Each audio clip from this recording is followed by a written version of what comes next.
Welcome to our channel. Today we how to configure AWS Amplify for mobile authentication step by step clearly. To configure AWS Amplify for mobile authentication, first, ensure you have an AWS account. Log into the AWS Management Console. Navigate to the AWS Amplify service. Click on Get Started under the Deploy without Git Providers section.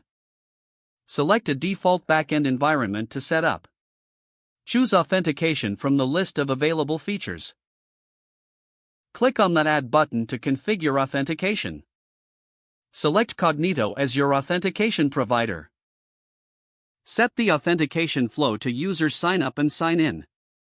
Configure sign in and sign up settings according to your preference. Choose whether to enable email or phone number verification. Click Next to proceed with the configuration.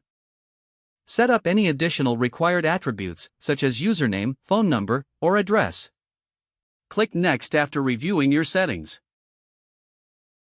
Review the authentication resources to ensure everything is correct. Click on Create to initiate the creation process. Wait for the provisioning of Cognito resources to complete.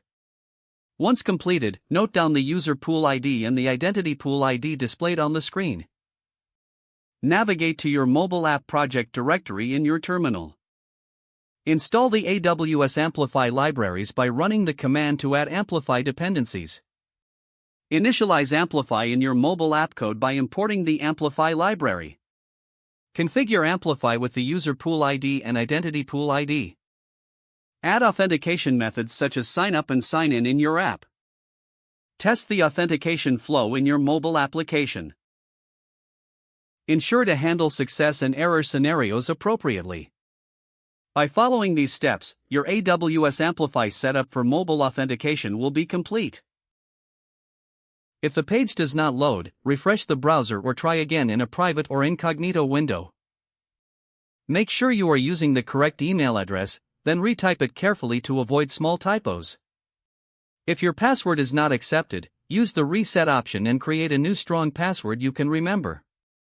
Don't forget to like this video and subscribe to our channel for more step-by-step tech guides.